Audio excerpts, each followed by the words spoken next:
Bruce Johnson, president and founder of BizScalers and the BizScalers Club. And today I want to talk to you about why it's so critical that you pay attention to what happens immediately after somebody buys something from you. That post-purchase experience and what happens immediately after somebody buys is so critical to the success of you and your company.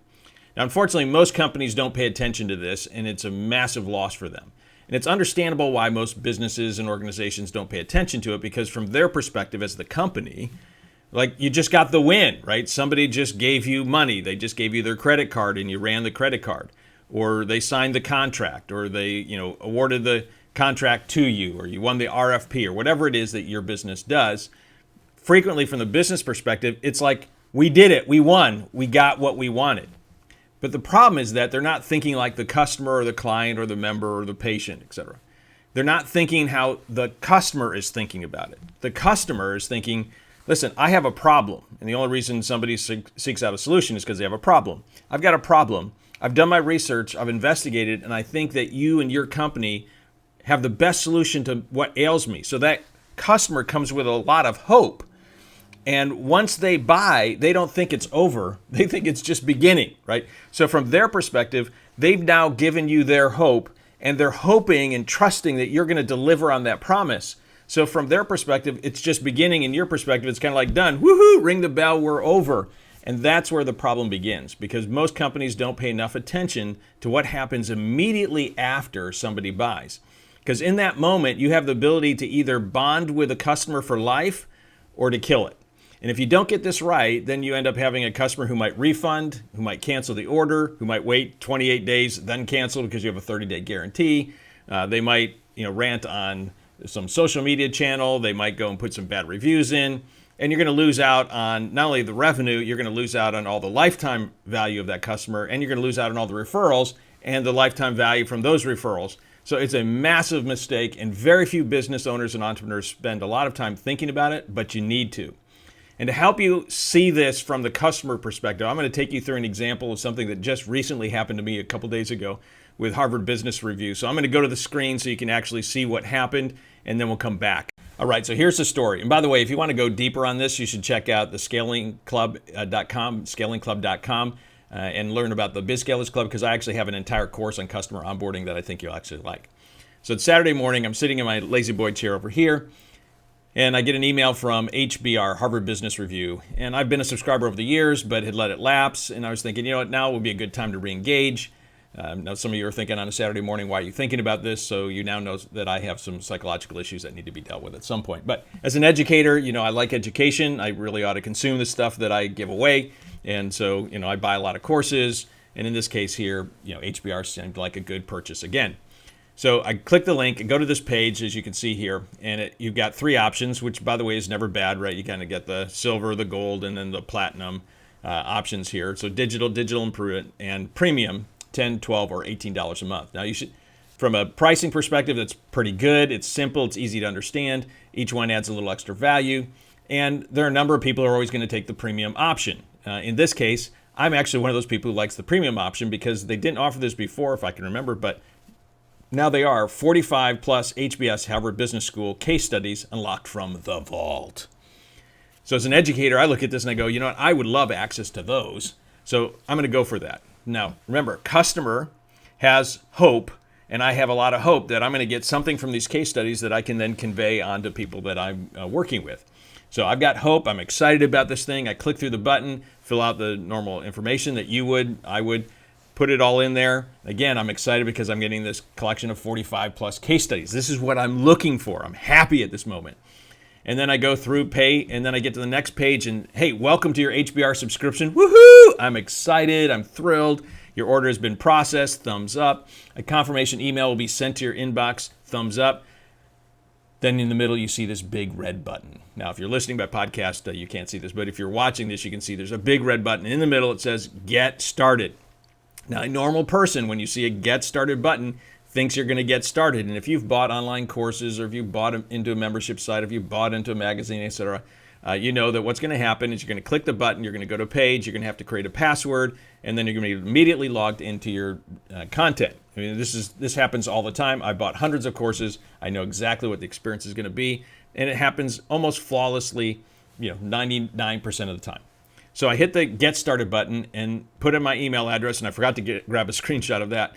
But the next page says, hey, we need a little more information to find your subscription. Now, this makes no sense because it should be pretty simple, right? Joe in his underwear selling an online course in his basement can, for $100 to $200, buy software that will automate this process, and it works perfectly every time. But in this case, it's not. With Harvard, makes no sense. So I say, well, I don't have an account number. So then I go and say, oh, I got to check my email. So I go check the email. And of course, there's no confirmation email from HBR. Something is screwed up.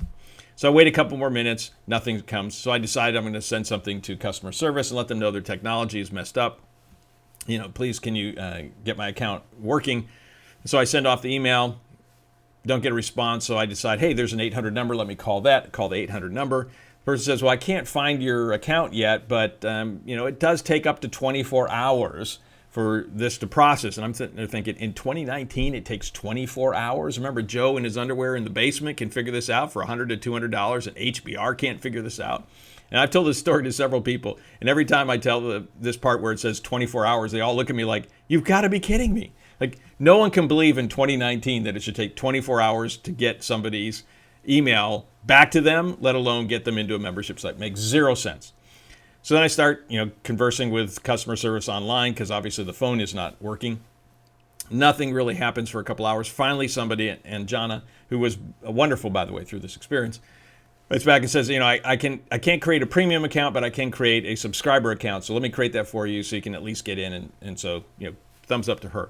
But I still can't get the premium account. Remember, what was the hope for me? I wanted the 45 case studies. So I'm not getting access to this, so I'm not necessarily happy. Now, remember, I've gone from happy to, frustrated to now kind of ticked off. Now, and Jana helped, move away from wanting to be suicidal, but I was not a happy camper in that moment. And so I'm writing back and forth. 24 hours passes, still nothing. 30 hours passes, still nothing. Now we're at 36 hours and still nothing. Now, finally, on Monday morning, I end up getting this email. Thank you for contacting Harvard. We show you're an alumni member. Now, I'm not an alumni member because I purposely did this not under Bruce at Wire to Grow, but Bruce at bizscalers.com. And different credit cards because I didn't want the two connected. And so I'm sure that's what screwed up their system. And so they give me this link. Please go to this link, and here's your access code, and then enter your first name, last name, LIFA email address. Now, let's ask 100 people what LIFA stands for. How many do you think have an idea what LIFA stands for? Now, I have an idea what it stands for because, this is probably what's screwing up their system. But no one, nor outside of HBR, probably uses LIFA that often.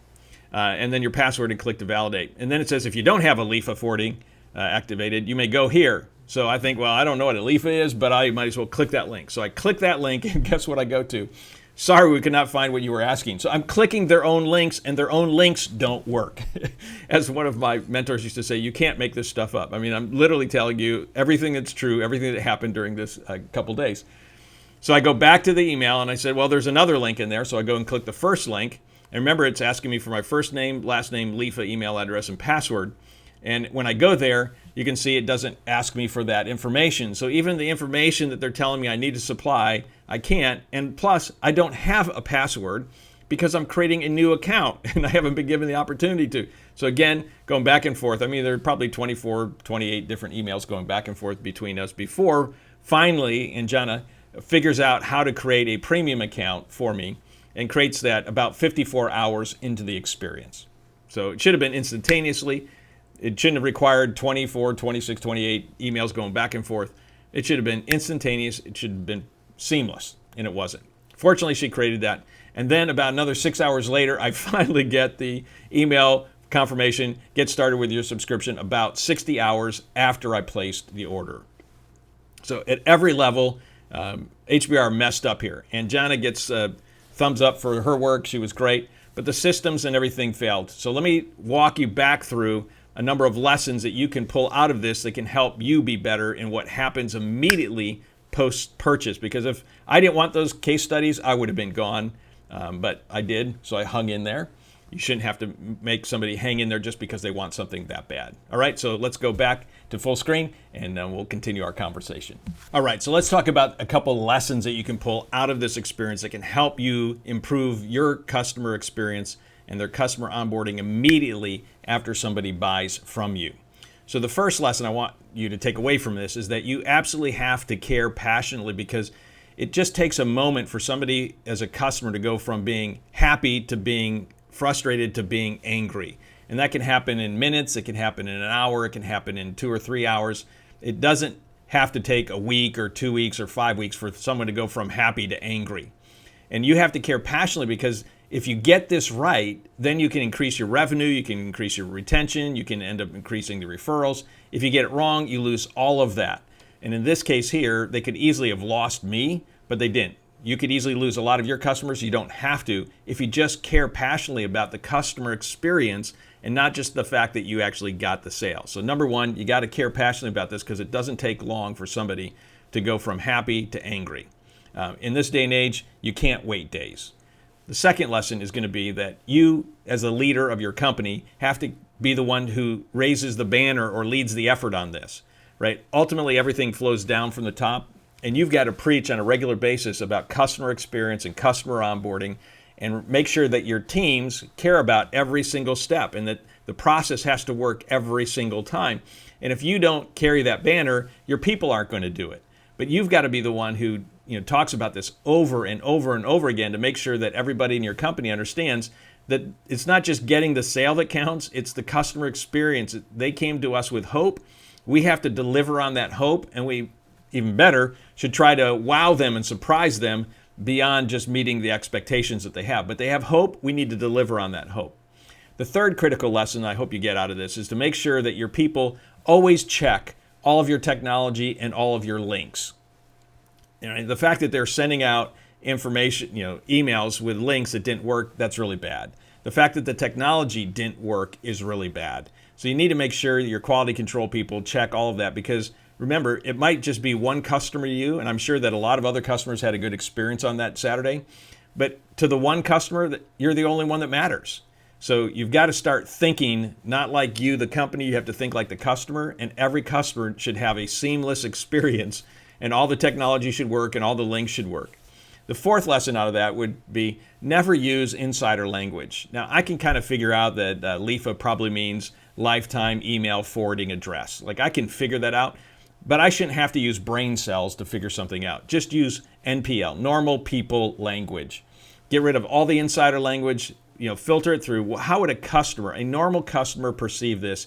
Use language that connects with them, make it simple and easy for them to experience every part of that.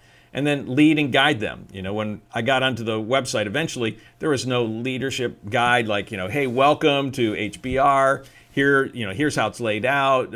All of that customer onboarding was just bad. There was none of that anywhere. In addition, I'd encourage you to forget about sunk cost.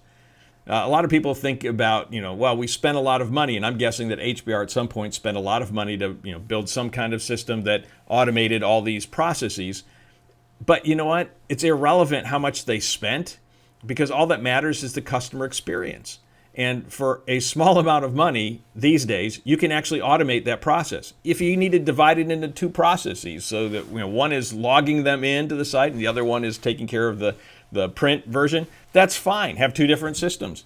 But for the customer, all that matters is it should be seamless, and it should be seamless every time. And if someone can solve a problem for $100 to $200, who cares if you spent $100,000, 5 years ago? You just get rid of all that. Now, those are the key lessons for customer onboarding and why you need to care about it immediately, and the things you can do to fix it to make it better. But sometimes things don't go well, and so two critical lessons out of here. Number one, there is nothing in the process that allowed for customer recovery. Now, it's clear that I was frustrated, right? 20 some odd emails going back and forth says this person's not a happy camper, and our systems failed miserably on this. But no one attempted to do any recovery. What makes this more fascinating to me is that HBR is a digital asset. It costs virtually zero for them to say, hey, we'll give you another year subscription. We're sorry for this. Or, here are 3 of our, best books. We're giving it to you digitally. And I would have been very, very happy of that. They could have even said, here's a coupon. You can pick out any 3 books that you want, which actually would be even better because then I get a pick versus you assuming that I want those books. I mean, there are all kinds of things you can do. So in your case, you just simply think about what has low cost to you but has high perceived value to the person. And when recovery is necessary, when you screw up, the systems don't work, you should make it easy for your people to be able to do that and recover well. HBR didn't recover at all on this. And the last thing here would be make sure you always empower your direct line people, your customer service people especially, to be able to solve the problem. At first, they were saying they couldn't create an account for me, which ultimately proved not to be true. And then they said they couldn't create a premium account, and eventually they found out the ability that they could create a premium account. And again, all of these are digital assets. Like even if they screwed up, they didn't really lose anything. It wasn't like they were giving away a Boeing engine. It wasn't like they were giving away a Lamborghini. It was digital assets, and if they needed corrected 2 days later, they could have easily corrected that. So just empower your people. You don't want to be in the United situation from a couple years ago when they should have just empowered their people to raise the amount of money that they could have given, so they could have gotten some people off instead of having to drag some people off the airplane, right? And then all the bad rep that they got from that, I mean, all that could have been avoided if they just gave the people on the front lines the ability to solve the problem. So in this case here, there are a bunch of systems breakdowns, and all they have to do is empower their people to do that. Now, this is not to say that HBR is bad. I mean, I like HBR. Obviously, I wouldn't be subscribing, and I would have given up if I didn't think they were. So I don't want you to take out of this that I think something's bad with HBR. Their systems broke down. Now, if a big company like that has systems that break down, my guess is you probably have some systems that are breaking down too. But the cool part for you is that you're nimble and it's easier for you to move fast. So you can fix these things, and if you improve the customer onboarding experience, especially what happens immediately after and then in that first week, you have an ability to take market share because almost everyone else messes up. This is a great opportunity for you to get it right and to build the relationship so you'll get more revenue, you're going to get more retention, and you're going to get more referrals. So make sure that you care passionately about what happens immediately after when somebody buys, because if you do, you can build that relationship. You can build a relationship for life. You can build a relationship that will give you a lot of referrals, and the income just grows exponentially. So if you want to build a great scalable company, care about the customer journey, every part of it, especially what happens immediately post-purchase. So I hope you enjoyed this edition of the BizScalers Way. If you haven't subscribed yet, you're listening to this by YouTube, make sure you hit the subscribe button. If you're listening by podcast, make sure you hit the subscribe button there as well. If you want to check out the BizScalers Club, just go to scalingclub.com. We actually have an entire course on customer onboarding that I think you'll really enjoy there as well. And so until next week, to your accelerated success, Bruce out.